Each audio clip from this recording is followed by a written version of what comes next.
So I wanted to share my insight about respect because I feel like as human beings, we feel that we need to be respected by our family, our friends, even society. But I just feel that respect is a lot more deeper than that. And it's not just something as simple as, oh, you need to give me respect. I don't think it works that way. From my experiences, the observations that I made, I just wanted to share this with you and hopefully you can take something from this. Now, just so you know, I don't want to come across as someone who's condescending or who knows it all. By far, that is not what I'm trying to do. I am someone who is still learning on the journey. I am just a student of life. I'm always going to be a student of life and I prefer to be a student of life. That is all. The first point is to take responsibility. Now, I'll be very honest with you. I had no idea what responsibility meant or what it was to be responsible because I was sheltered. When I was at university and even working, I was living at home, which meant that my food was cooked. The bills were paid. I had a roof over my head. The clothes were washed, dry cleaned, ironed. Everything was taken care of by the family. That meant that I had no idea what responsibility meant, what was the pressure of being responsible, because in a way I was sheltered. I was in a nest. That does not mean to say that I wasn't working hard, but what it meant was that it was like I was blocked from the real world. I was sheltered from the harsh reality of the real world. It meant that I did not understand what it is when you're living that life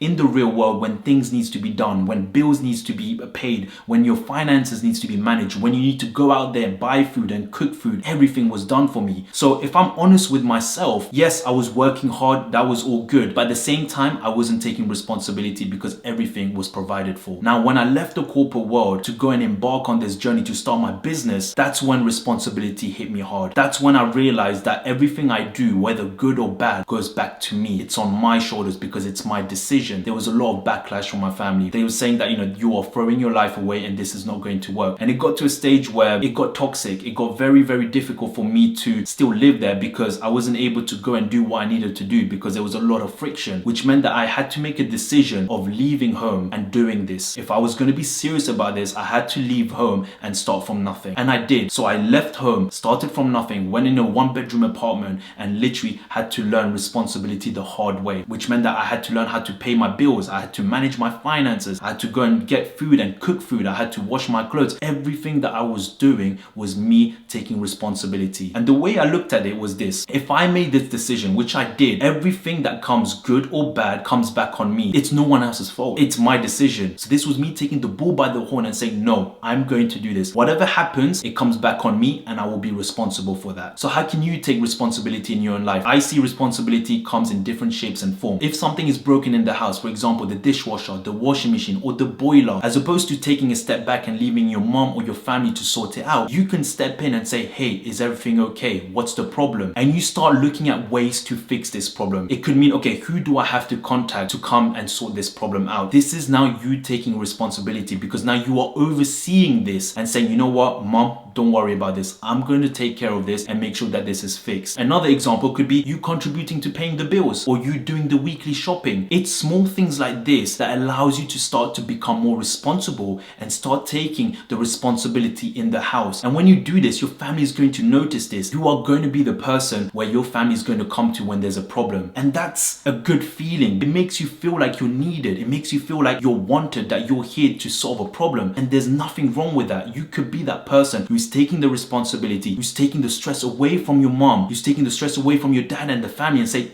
don't worry, I got this. I would take care of this. Another example when you take responsibility is when you want to live out after you graduate, do you have the means and the cash reserves to do so? Or are you relying on your family to help you out? Because if you're relying on your family to help you out, is that you being responsible? You've got to ask yourself that question. So you have to think about it and say, okay, if I'm going to live out, what is my expenses going to be like? What's my bills? What's my rent going to be like? Okay, I'm going to need money to pay for this. How do I get money? I need a job. Is a job going to be enough for me to pay for those bills? No, which means I might have to downgrade and might have to share a room at the beginning until I am able to save enough money to be able to upgrade. This is how you want to think about it, because when you have those kind of things in plan, you are taking the responsibility. A lot of people, what they do is when things don't go their way, they end up going back to their family, and that means that you're still dependent on them. Responsibility is when you are not depending on other people and you're able to stand on your own 2 feet. That's important that you understand that. There's nothing wrong with asking for help, but you want to make sure that you are responsible enough that you're able to stand up on your own 2 feet feet first. Another example of you taking responsibility is taking your mom out for lunch because you want that frequent interaction. You might not be living together and you want to make sure that she's okay because she's lonely and she misses her son. You know what, mom? I'm going to take you out. I'm going to pay the bills for this and we're going to have a good conversation. So at least you don't feel lonely and you are taken care of, and I can understand things that are going in your life and making sure that everything is okay. That is you taking responsibility, and your mom would look at that and think, okay, wow, my son is stepping up. That's a big thing, and you will feel good. You taking your mom out. Think about it, for example, just you and your mom, and you're just having good conversations. You're probably talking about the past. She'll tell you how you were such a naughty boy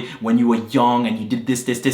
These are connections. These are the bonds. These are things that hold you tight together. And at the end of the day, she will feel better because she saw her son. She was interacting with her son and she doesn't feel like she's by herself and she has her family around her. The second point is to have a direction. Like, what is it that you want to do? Which path do you want to go in your life? A direction that is unique to you and purposeful for you. A lot of people say, find your purpose. What is your purpose? And I always feel that purpose is vague. What does that even mean? Because you can say, I have a purpose for the next 5 years. This is my purpose. And then after that, I have a new purpose for the next 5 years or the next 2-3 years. But when you have a direction and you know what path you want to go into, the purpose is within that in itself, if that makes sense. Having a plan and direction of the path that you want to go is important because that will allow you to be able to go straight on the road without having to go left and right when things don't go right. And there's going to be a lot of times where things outside of your control is going to come. But because you know what your path is, you're not going to get moved. Think about it from this perspective. When the car is driving in a very windy condition, if the car is very solid in its foundation, it's not going to get moved. It's still going to keep going straight. And it's the same thing with having a plan and direction. If you know what you want, you are not going to be moved left and right. A lot of people say they want to become a footballer, a rapper, an investment banker, a doctor, whatever it is that they want. They say all these things, but they don't act it out and they don't follow through what they say they're going to do. As a result of that, your parents are not going to believe you. Now, if you act it out and you do your research and you are actually doing this day in, day out, your parents, your family eventually will see, oh my gosh, this person is serious. Oh my gosh, my son is actually serious about this because he's actually working at this. He's doing this day in, day out. And I can see that he's putting a lot of effort. He's putting a lot of energy into this. At the beginning, they're going to say this is not going to work out and they're going to give you 101 reasons for it. That's because they're looking out for you and they want the best for you. But it is your duty and it is your responsibility to prove them wrong if you are going to go in this path. Because if you can't do that, then the direction that you're going in is not a direction at all. And when you do prove them wrong and you show them that this is working, the respect will start coming in. When you're going on this specific path in this direction that you said you wanted to go into, you also have to realize that you're specializing in this certain field, which means that in the conversation that could potentially happen within your family, if they ask about, okay, how would we do this? But because you know this field well enough, you now are able to come in and say, okay, actually, you know what? You can actually do this because from my research and from my work, I realized that this is the best approach to take this. And they'll be like, whoa, okay, well, wow, okay, how do you know this? And then you start explaining what you've been learning all this time. My son knows what he's talking about. This is really good. And that is you being credible. You're becoming more credible in that field. And they're realizing that because now they're seeing that you're able to input in the conversation from your knowledge and the research and the work that you've been doing. That is also another form of respect that you will be able to gain in the long run if you stick in your direction, if you stick on the path that you want to go into. Another way of looking at it, if you have a plan to buy a particular house for your family, how are you going to do that? What is your plan and direction to do that? How are you going to manage your finances? How are you going to manage your expenses? What exactly are you going to sacrifice for the short term so you can get that in the long run, in the future? This is things that you want to be able to think about and make sure that you strategize and plan, because it's all good saying, look, I want to get this house, I want to get this big house, I want to live this life for my family, I want to provide for them. That's all good, but there's a plan behind that, and the plan is extremely important that a lot of people don't take time and write it out. So if it means that, okay, we might have to cut our expenses by 30% or 50% so that we can save this, we can put that deposit for the house. When you're able to take action based on the plan and direction that you want to go, people around you will eventually see that and they will start respecting that because they can see he has not moved from left and right. He's been tunnel vision and it's working. The next step is to follow through what you say. And I always say this to myself, say what you mean and mean what you say. Words are like the wind, and a lot of people just say things but they don't follow through. If you say you're going to do something, do it. Whether you feel like you're not, it does not matter. You should still follow through. If I can't follow through what comes out of my mouth, how can I trust myself? If I follow through what I say, it builds up my self-belief. It builds up my confidence because I know that whatever Vidush is going to say, he's going to follow through, which means that I can hold myself accountable and I can trust myself. But not only can I trust myself, other people will start trusting me because they're going to see, look, don't worry about Vidush. If he says he's going to do it, he's going to do it. You can trust him. That is another way of you earning respect because they know that you are a reliable person. They know that they can trust you. They know that you follow through what you say, and they know that your word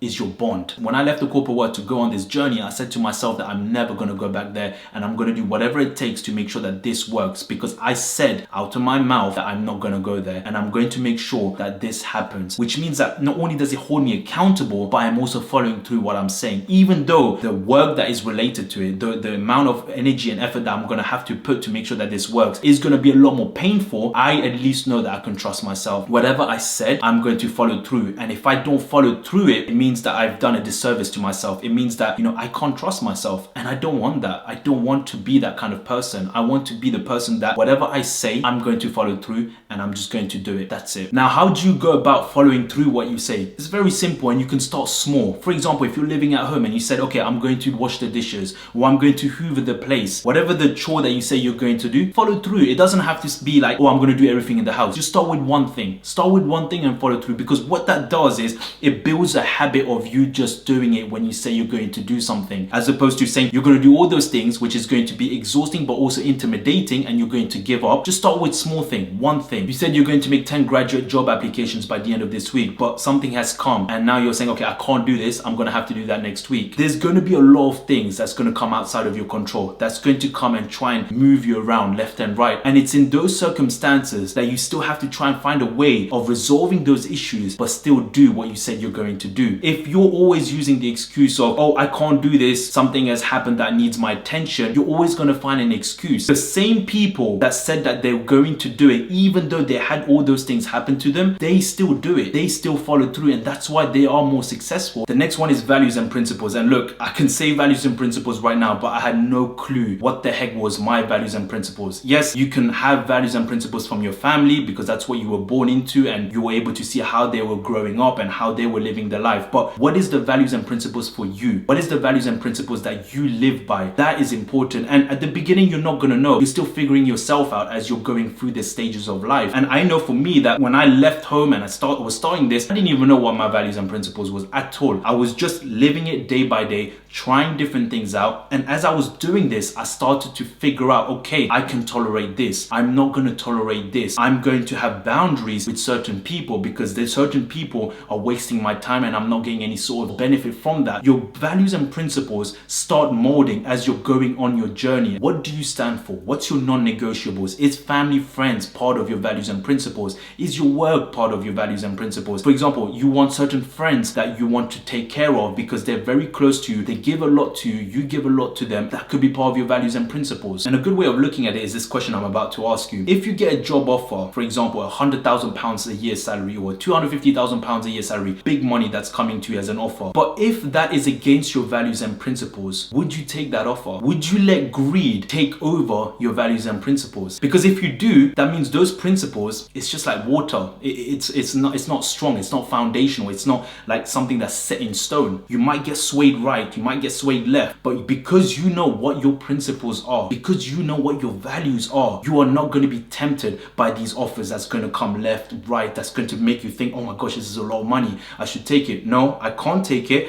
because my principle says this is what I need to do. It goes against what I believe in. I used to remember this, and I still do this to this day. I would go to my uncle's house because I have cousins, 2 little cousins, right? And I would go and play and spend time with them because I wanted to enjoy being around the boys, the kids, and just play with them, PlayStation, Xbox. And what I noticed is my auntie and uncle would be in the kitchen just getting on with their own things. And when I looked at it, I was like, you know what? This is a family. I'm coming here to play with the boys, the young boys, of course, but it would be nice to bring them as well together. Why don't we play a board game, make it like a game night, very simple. And we started playing Monopoly. I'm sure you know Monopoly. It's a fantastic game if you haven't played it. We would start doing this every Saturday. And just so you know, my uncle is a very old-fashioned person, very serious, set in his ways, shows no emotions. But even with him, as we started to do this every week, playing Monopoly, making it like a game night, he started to open up. He started to show more emotions. He started to laugh. He started to enjoy. Because you see, what a game does is it brings family together. And you can do that through just a simple, innocent game like Monopoly. It could be any other games as well, of course. The way I looked at that was, okay, what is my values? What is my principles? If family is my principles and values, I want to make sure that I spend time with them. I want to make sure that I socialize with them and make sure that I have a good time. And something as innocent, something as free as this can have a huge impact and make sure that the family is strong and bonded together. The next one is to be a solution provider. Now, this is an interesting one because I used to remember even, 3 years ago, really as recent as 3 years ago,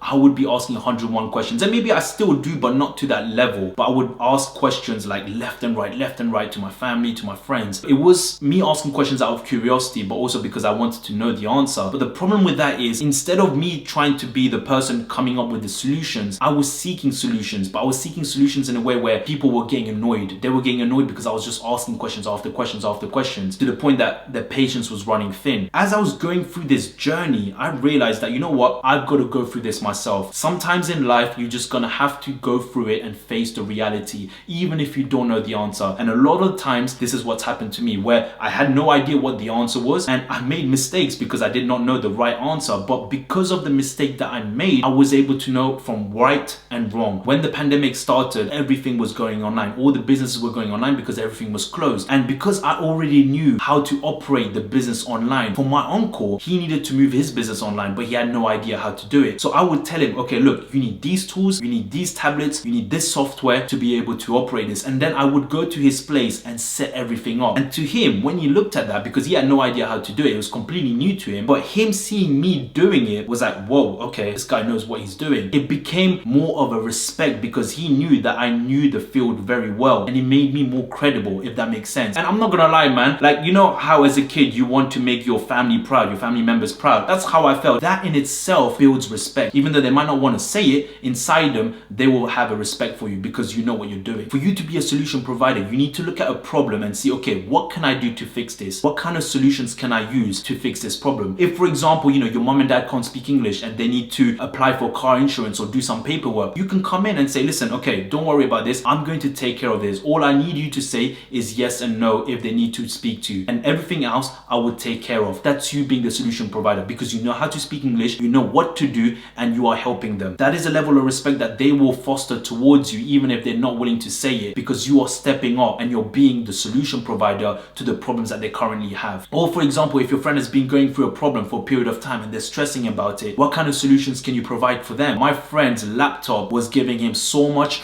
problems. It was going slow, it was just not processing fast enough, and also at that time money was very difficult for him. So I remember in the phone conversations that we would regularly have, he would tell me, oh yeah, my laptop is this, because I was listening to what he was saying and I can see that this was a problem and stressing him out. What I did then is I went and bought a new laptop for him, and I went to his place using an excuse that I just wanted to see him and gave him this as a present. Here, listen, here's a laptop for you because this is going to help you out and it's going to eradicate your stress. And I'm telling you, he was absolutely over the moon, to the point that he bloody picked me up and threw me on the couch. If I knew this, I would have got 2 security guards, but you know what I'm saying, right? And the way you want to be a solution provider is you want to listen to people, listen to their problems, because if you listen, you can see the problems that they're having, and then from the problems, you can think to yourself, okay, how can I make this problem easier on this person? How can I be a solution provider so that they don't have to stress it out? And when you do that, trust me when I say this, they will start having a new level of respect for you, because they will appreciate when they were going through difficult times, you were there providing the solutions and helping them out. That's a big thing. So I hope this video was useful and you're able to take something from this. And remember this, everything starts from zero. When are you going to start? Peace.